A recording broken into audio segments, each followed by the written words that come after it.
You ever stare at your account after it finally crosses $100,000 and feel, nothing? Or worse, you feel this tiny jolt of panic like, okay, now I've got something to lose. You're supposed to feel, made it, but your brain's already running disaster scenarios. Sound familiar? Look, you're not broken. That weird feeling is actually a signal that you've hit the part where the game changes. The habits that got you to $100,000 can accidentally block the jump to 1 million if you keep playing them the same way. Because getting to 100,000 is mostly you pushing. Hours, discipline, saying no, staying scrappy. Getting from 100,000 to 1 million is mostly you building a system that keeps moving even when you're busy, tired, or distracted. Same destination, totally different vehicle. Here's where almost everyone interrupts the path. They treat 100,000 like a trophy instead of a launch pad. They relax the wrong things, they tighten the wrong things, and they start making decisions that feel adult but quietly sabotage compounding. So here's how this is going to go. First, I'll show you the interruption patterns that kill the jump from 6 figures to 7. Then we'll build a simple scoreboard that tells you exactly what matters at this stage. Finally, I'll give you the small set of moves that keep your momentum without turning your life into a budget prison. Let's make this real with a quick anchor. If you've got $100,000 invested and it grows at about 7% a year, that's roughly $7,000 of growth in a year without you doing anything extra. If you've got $10,000 invested, that same 7% is about $700. Same market, totally different feeling. That's why 100,000 feels like an identity shift. Your money's finally heavy enough to start pulling. But if you keep treating it like fragile glass, you'll park it in cash until things calm down and the whole point of this stage disappears. The biggest lie in the middle is that you need a perfect investment to reach 1 million. Nah. The real difference is whether you keep the compounding uninterrupted long enough for the math to turn unfair in your favor. Think about your money like a boulder you finally got moving. The hardest part wasn't rolling it fast, it was getting it to budge at all. And yeah, you can recover from mistakes. You can. But the reason this path feels hard isn't because 1 million is impossible. It's because interruptions are sneaky. They don't look like failure. They look like, I deserve this, I'll restart next month, and I'm just being safe. So take a breath. You're already ahead of the pack if you've hit 100,000. The only question now is whether you're going to protect the momentum you built or accidentally reset the clock every couple years. The first interruption is the pause button lifestyle. You buy the nicer car, move into the nicer place, start taking the nicer trips, and your investing turns into whatever's left. Nothing explodes. You're still paying bills. But the compounding gets starved. Here's the reality. A $100,000 portfolio doesn't become a $1 million portfolio because you stared at it harder. It becomes that because you kept feeding it while time did its thing. The first interruption is the pause button lifestyle. You buy the nicer car, move into the nicer place, start taking the nicer trips, and your investing turns into whatever's left. Nothing explodes. You're still paying bills, but the compounding gets starved. Here's the reality.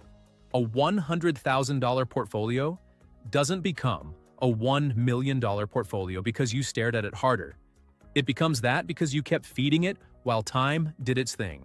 Let me show you why the pause button is brutal. Say you're investing $1,500 a month. That's $18,000 a year. If you pause that for 2 years because life is expensive right now, that's $36,000 you didn't invest. But it's not just $36,000, it's $36,000 plus the years of growth it would have stacked on top of. And the scarier part is, you usually don't pause once. You pause, restart, pause again when the roof leaks. Restart, pause when the market drops, restart when things feel better. Those little gaps add up way faster than people expect. Common mistake right here. People think they're being responsible by waiting for the perfect moment. They tell themselves they'll invest again when they feel more certain. But certainty is expensive. The market charges you for waiting. The second interruption is the cash hoard hangover. Early on, cash feels like oxygen because it keeps emergencies from turning into debt. But once you're past 100,000, too much cash turns into a comfort blanket that costs you real money. If you keep, say, $50,000 extra in a low-yield account for years because it feels safe, you're not just being cautious. You're choosing to trade long-term growth for short-term comfort. That might be worth it for your mental health at first, but it can quietly delay the 1 million moment by years. The third interruption is the strategy hopping problem. You start with simple index funds, then you hear about options, then crypto, then a friend's real estate flip, then some hot stock tip, and suddenly your plan's a junk drawer. That's not diversification. That's distraction. Here's what's wild. You don't need to be brilliant to reach 1 million. You need to be consistent. Most people aren't losing because they picked bad investments. They're losing because they keep interrupting decent ones. Now let's talk about the shift nobody names out loud. When you were building toward 100,000, saving an extra $500 felt powerful. You could feel the progress. Past 100,000, $500 still matters, but it doesn't feel as satisfying because the chart barely moves. That's when people get bored and start making big moves just to feel something. That boredom is dangerous. So here's the better approach. You stop chasing excitement and you start chasing repeatability. You want a plan you can follow on your worst month, not just your best month.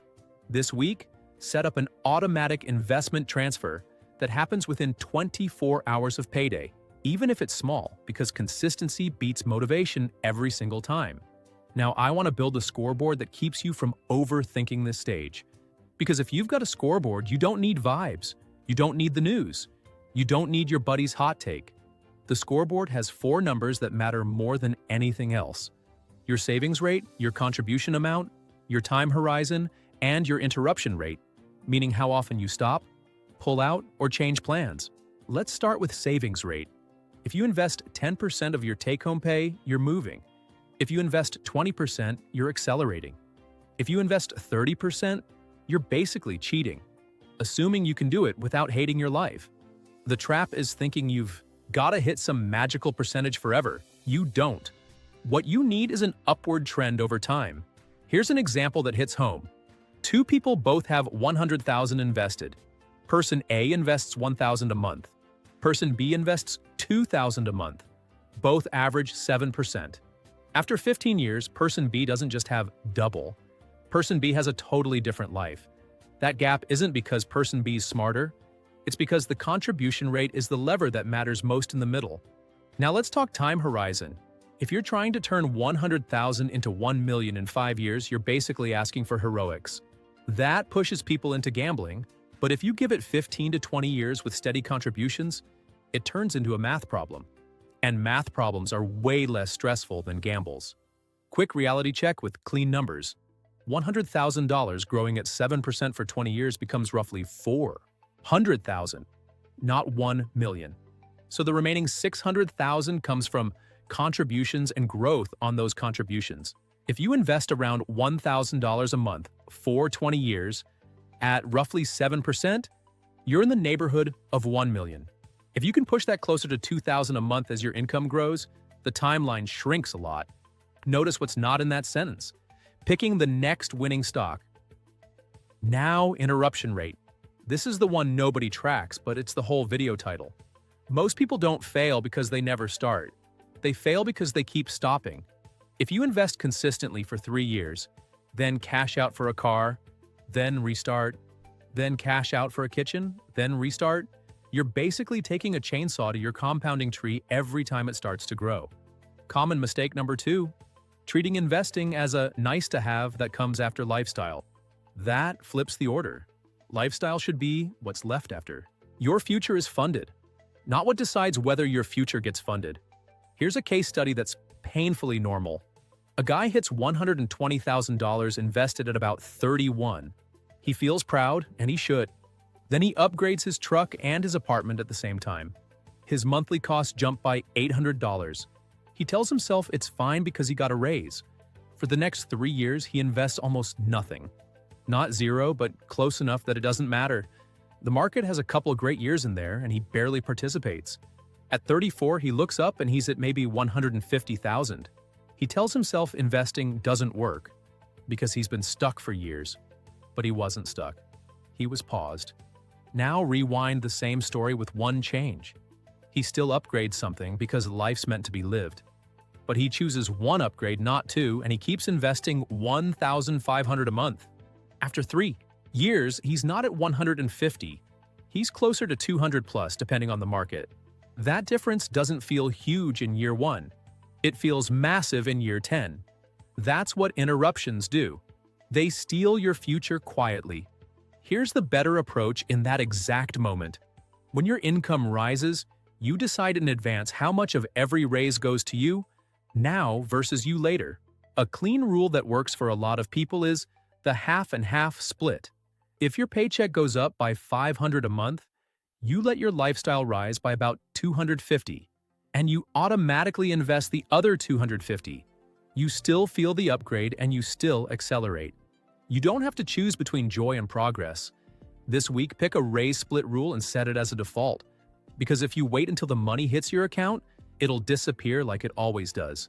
Now, I want to hit the fear part, because fear is what causes the worst interruptions. Once you've got 6 figures invested, a normal market drop feels personal. A 10% drop on $100,000 is $10,000 on the screen. That's rent. That's a vacation. That's a used car. Your brain screams, "Stop the bleeding." But that's not bleeding, that's volatility. The people who reach 1 million aren't fearless. They're just structured. They build a safety buffer so they don't have to touch investments when life punches them. They keep enough cash for real emergencies, not for emotional comfort. And they automate the investing so their mood doesn't get a vote. Sometimes the market's going to drop hard and it'll feel awful, even if you're doing everything right. So what's enough cash? For a lot of people with steady income, 3 to 6 months of core expenses is a strong range. Not 3 to 6 months of perfect life spending. Core expenses: housing, food, insurance, utilities, minimum debt payments. That's the firewall between your life and your portfolio. If you've got that firewall, you're way less likely to sell at the bottom because your car needed repairs. Now let's zoom into the middle stage target that matters more than the 1 million headline. Getting to about 250,000 to 500,000 invested. Why? Because at 500,000, a 7% year is around $35,000 of growth. That's the point where your money starts doing the kind of work that feels unfair. And once you see that happen, you stop thinking like a saver and start thinking like an owner. So how do you get from 100,000 to 500,000 without losing your mind? You focus on the boring trio: consistent contributions, steady income growth, and not sabotaging yourself with lifestyle spikes. Income growth matters a lot here, but not in a grind forever way, in a leverage way. If you can increase your income by $10,000 a year and you invest half of that increase, that's $5,000 more invested per year without cutting your current lifestyle at all. Do that a few times over a decade, and your contribution rate climbs faster than your spending does. That's the quiet advantage. Another common mistake I see: people stay obsessed with tiny expense cuts long after they've outgrown them. They'll spend 2 hours optimizing a grocery bill to save $20, but they won't spend 2 hours updating a resume, negotiating, or building a skill that could add $10,000 to their income. Frugal habits are great. Misplaced effort isn't.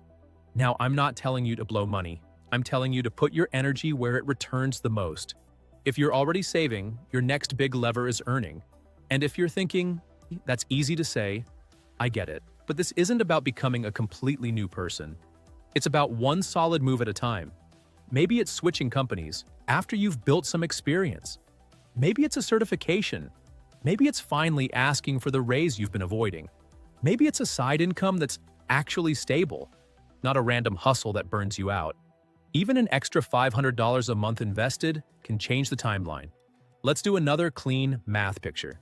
If you invest $1,500 a month, that's $18,000 a year.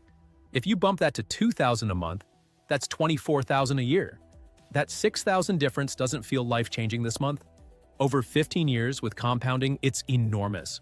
That's why the path gets interrupted. People look for something dramatic. And the real answer is usually a slightly higher contribution rate kept boringly consistent. Now let's talk about investing behavior without turning this into a finance textbook. At this stage, your goal isn't to be clever. Your goal is to be durable. Durable means you can keep investing when headlines are scary. Durable means you don't need to touch the money for random wants because you planned for wants separately. Durable means your plan doesn't depend on you timing anything. So if you're investing mostly in broad diversified funds for long-term growth, and you're contributing every paycheck, you're already doing the core thing right. Where people mess it up is when they start improving the plan every time they feel anxious. They'll check their accountant. They'll sell a little to lock in gains. They'll hold off contributions because a crash is coming. They'll jump to whatever's been hot lately. That's not managing risk. That's letting emotions trade your account. Here's a simple decision tree you can run anytime you feel that itch. If you need the money within the next 3 to 5 years, it probably shouldn't be in volatile investments. If you don't need it for 10 plus years, short-term drops aren't a reason to change the plan. If you're investing for retirement and you're decades away, the biggest risk isn't volatility. It's not owning enough growth assets long enough. Now, that doesn't mean you ignore risk, it means you define it correctly. The real risk in the 100,000 to 1 million stretch is quitting early. So what keeps you from quitting early? 2 things: a plan that matches your life and a clear reason you're doing this. Because if your only reason is 1 million sounds cool, you'll get distracted by shiny purchases. If your reason is freedom, time, options, and not feeling trapped at work, you'll protect the plan. Let's bring this back to the title. The path almost everyone interrupts. Most interruptions happen in 3 moments: right after a raise, right after a market drop, right after a big life change. Those are the danger zones. So you don't wait for them. You pre-decide. After a raise, your raise split rule kicks in automatically. After a market drop, your auto-invest still happens, like nothing changed. After a life change, you reduce contributions if you must, but you don't go to zero unless it's a true emergency. That last point matters a lot. People treat not ideal as stop. If you can only invest $300 a month for a while, invest $300 a month. Keeping the chain unbroken is powerful because restarting is always harder than continuing. Now, we're moving into the last part of the journey, the part where you're closer to 1 million, and the numbers start swinging harder. This is where your scoreboard becomes your shield. At around 500,000 invested, a normal year can move your net worth more than your annual contributions. That's cool, and it's also emotionally weird. Because now, your results can look amazing or terrible, and you didn't do anything different. That's when people either get cocky or scared. Cocky leads to over-leverage and dumb bets. Scared leads to parking everything in cash and missing growth. The better approach is steady stewardship. You keep the same habits, you keep the same contribution rhythm, and you tighten the parts that prevent catastrophic mistakes. Catastrophic mistakes aren't the market dipped. Catastrophic mistakes are panic selling, taking on huge high-interest debt, or yanking money out over and over for lifestyle spikes. So let's run 2 quick examples with the same scoreboard. Example 1, you've got 500,000 invested, you're contributing $2,000 a month, and you get a scary year where the market drops 15%. On paper, you're down 75,000. That number will mess with your head if you don't have a firewall. But if you've got your emergency cash set, your bills are covered, and your job's stable, that drop isn't a reason to sell. It's a reason to keep contributing. Because those contributions are buying more shares at lower prices. Example 2, you've got 500,000 invested. You're contributing $2,000 a month, and you get a strong year where the market rises 15%. On paper, you're up 75,000. That number can also mess with your head. People start thinking they're geniuses. They start taking risks they don't understand. They start doubling down because it feels easy. That's when you stick to the same plan. You don't punish yourself for success by getting reckless. Both examples are the same lesson. Your behavior matters more than the year you get. Now here's a move that keeps you from interrupting yourself when life gets tempting. Make your big lifestyle upgrades cash flow funded, not portfolio funded whenever possible. If you want the nicer car, build the payment into your monthly cash flow and keep investing. If you want the remodel, plan it with a sinking fund over time instead of ripping money out of your investments every time the urge hits. Because selling investments to fund lifestyle is the cleanest way to reset your compounding clock. And yeah, sometimes you'll sell for a house down payment or something meaningful.